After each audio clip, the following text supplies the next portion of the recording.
Joining me now with reaction, the president's daughter-in-law and senior advisor for the Trump 2020 campaign, Lara Trump.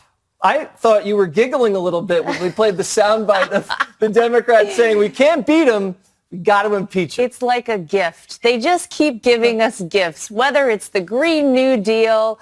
I mean, socialism, as you see, 10% of Americans think is a great idea, and the 90% of us out there that actually think understand that it's a terrible idea. It's the crazy 10% that vote in the Democrat primary. That's the problem. Exactly. So whether they're going to impeach him, they're redistricting, they're going to abolish the Electoral College now. They know they can't beat him, so I don't know. They're a mess, but we love it. Let them keep going. And remember, we're in a constitutional crisis. Oh. This is a serious crisis we have our hands because William Barr, the AG, is following the law. You're not allowed to hand over grand jury testimony. So they're impeaching him or they're holding him in contempt for following the law. How nuts is that? It's unbelievable. And by the way, William Barr was a man who was so well respected by Democrats, by Republicans for so many years. He's been, part of this group of people in Washington, D.C. Not until he is the Attorney General under President Donald J. Trump does everybody decide, wait a minute, this guy's got to go. We've got to, it's crazy. I love the double standard with Eric Holder, too. Of course. When the Republicans held him in contempt for stonewalling Fast and Furious, that was a witch hunt. That was a conspiracy. That was politics. But when they do it for something perfectly legal that William Barr is doing, it's a constitutional crisis. And remember, Lara, the Fast and the Furious thing, people died. I mean, they sold guns to smugglers. Thousands of guns wound up in Mexico and American cities. A Border Patrol agent and an ICE agent shot dead. Barack Obama actually said we made a serious mistake.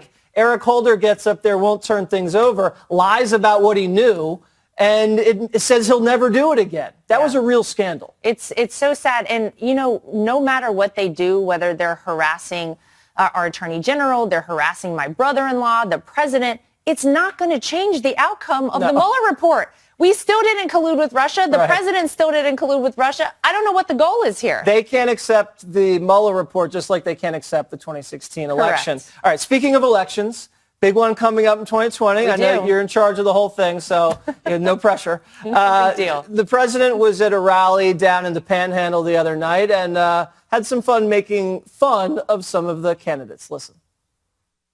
You got some real beauties. Crazy Bernie. You got a choice between Sleepy Joe and Crazy Bernie.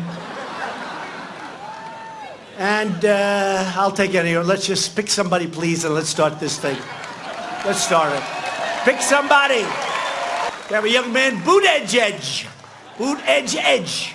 They say Edge. He's got a great chance, doesn't he? He'll be great. And Beto. Boy, is he falling like a rock. What the hell happened to Beto?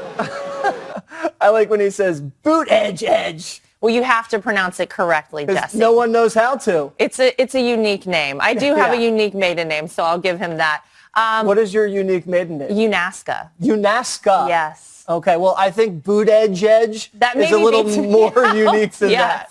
Yeah, but by the way, the president's right. And I'm telling you, the funny thing is when he gives these monikers to people, Sleepy Joe or Crazy Bernie, they tend to stick. Yeah. You look at the 2016 election and it really turned out badly for some people. I mean, they're still saying Crooked Hillary. Still the name. I'm not going to give the names for the Republicans. We're moving beyond that. Yes, we're past that. But, Crooked Hillary and Crazy Bernie and Sleepy Joe. And speaking of Sleepy Joe, not only did Sleepy Joe say that we're not in competition with China, Sleepy Joe the other day said, let's give illegal aliens health care. I mean, we can't take care of our own people. We want to give illegals health care now, too.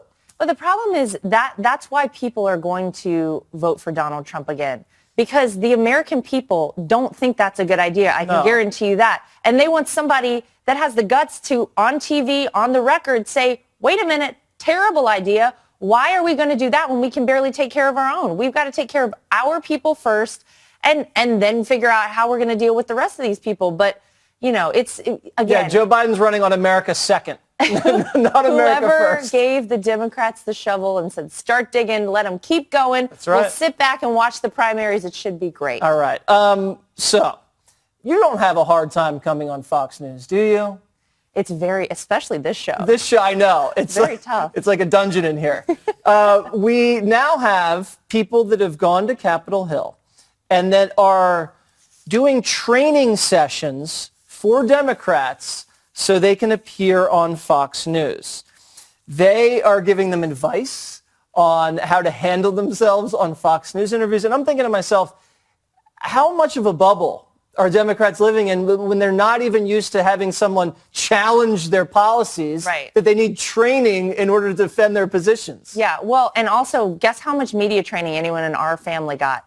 Absolute zero, Jesse. Yeah. The reality is when you're telling the truth and you don't need to fabricate something or dodge questions, it's very easy to go on and answer questions honestly and truthfully. So I guess they're trying to figure out how to sneak a few past the American people when they come on Fox News. I hope they come on this show. I'd like to see that. Please come on Fox. I'll be so gentle.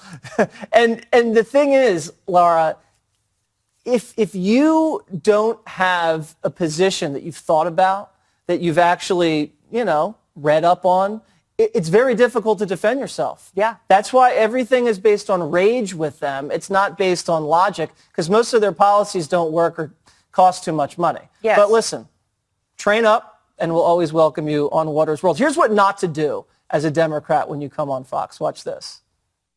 Engage every way he could to obstruct it. Well, I and was stopped understand by that. his But own you know, the aides. other finding Those is that excuse me. Listen, no, excuse me. Those are, I have let you explain yourself in great detail. So I just want to say one thing, right. and then I will let you go on. I will let you go on, sir. The point is that. Excuse me. I have something to say. Excuse me. The point is that Carter Page is way down the list on You're what very matters. rude, sir.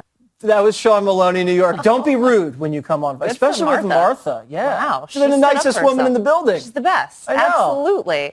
Well, we'll see. I'm looking forward to that, too. I mean, they know that they can't handle having you guys moderate a debate here at Fox News, God forbid. So I can't wait to see how they do when they come on the show. You know what? It's like the kids in college with the safe spaces. Yes. The whole media for them is a safe space. It is. CNN, like MSNBC, they got to get out of their safe spaces, come into the real world. All right, Lara Trump, there she is, responsible for President Trump's reelection. All right, good luck. Thank you. The FBI's former top lawyer speaking out, defending his agency's role in obtaining a surveillance warrant to spy on a member of the Trump campaign during the height of the 2016 election. The Bureau obtained the warrant using information from the so-called Steele dossiers, a piece of opposition research that was bought and paid for by the DNC and Hillary Clinton. But here's the thing, the FBI never told the FISA judge who was behind that research. And James Baker seems to be okay with that. Listen. You don't want to put in to a document like this gratuitous information about U.S. persons. You want to try to minimize it to some extent. If it's important, if the assessment is that the identity is critically important and you need it to be able to either to follow the information because you need to follow the flow, you can't read it and understand it without the identity of the person, then you might put the person's name in. Gratuitous information. So apparently it wasn't important to mention the bias behind that warrant.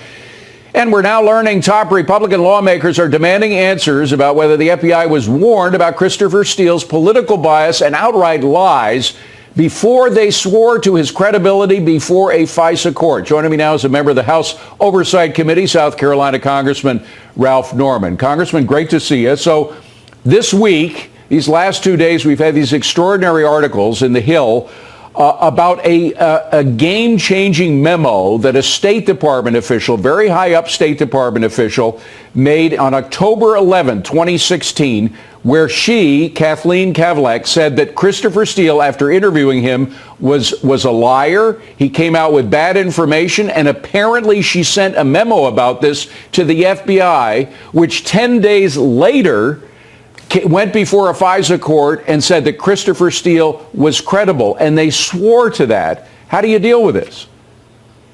Well, you deal with it like I think Attorney General Barr is going to do. He's going to get to the bottom of it. And, it explains, David, why the Democrats are apoplectic about trying to discredit the Attorney General.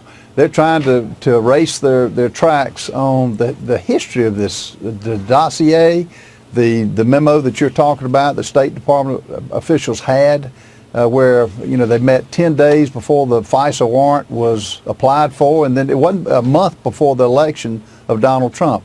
It's coming full circle, and I think it's going to come back to once Attorney General Barr finishes the investigation, it's going to be a complete 360 on how this fraudulent hoax of a deal got started and how it's backfiring on the Democrats. Let me just mention one thing for those who haven't read the article in The Hill, and again, this all came about from a Freedom of Information request by David Bossie's group down in Washington.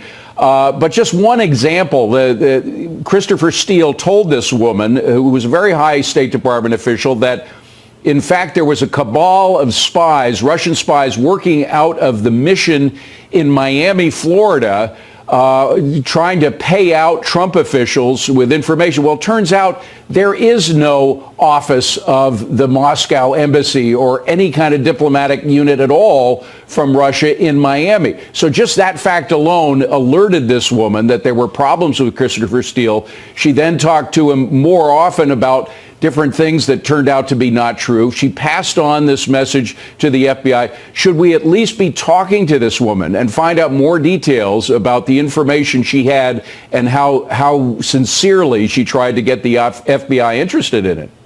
Well, not only that, David, look at the letter that Senator Johnson and Senator Grassley sent to Christopher Wray and Mike Pompeo. The 10 points that they mentioned in their letter was why didn't the FBI check out a dossier that, as it turned out, was bought and paid for by the DNC and the Hillary Clinton campaign.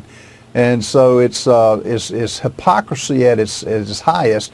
And we don't, as the president said, this can't happen to another president. We've got to stop wiretapping innocent citizens, and in particular the president of the United States, just because a certain number of people did not like him, did not like his thoughts. So I'm glad that they're not going to deter the Attorney General. I think he'll get to the bottom of it. Now, James Comey, clearly if there was a memo from the State Department to the FBI saying, don't trust this guy, and they went ahead anyway in front of a FISA court and vouched for him under oath that he was a very credible witness for their FISA warrant, shouldn't James Comey known something about that? Absolutely, and he knows. I mean, Comey is trying to cover his tracks. Look at what he did over the last couple of days in criticizing the guy that he worked with, Rob Rosenstein, and as the number 2 guy that was over this whole department. And so I think Comey is better find him a good lawyer, because I think he's coming his way. Well, you guys don't have control of the committee that is looking into all this, or supposed to look into all this. Is there any way, though, that Republicans in the Senate, perhaps Senator Grassley will do this, could get this woman who wrote the memo from the State Department to the FBI in front, swear her in, get her in front of a committee, and find out the details of exactly what happened here? And I think that's what they're going to do. And I think Senator Lindsey Graham is going to play a big part as head of the judiciary to make sure this happens. And it's all collapsing on them, David, and they know it. And that's why, I mean, to criticize Attorney General Barr, who just wrote a summary of a 450-page report that very few of the Democrats have even read, is preposterous. They refuse to go in and read it. Finally, very quickly, there is some suggestion that Mr. Mueller, at the beginning of his investigation, may have possibly actually contracted Christopher Steele and other people from Fusion GPS to do investigations for them. Glenn Simpson, people like that. Are you looking into that, or is Senator Grassley or someone else?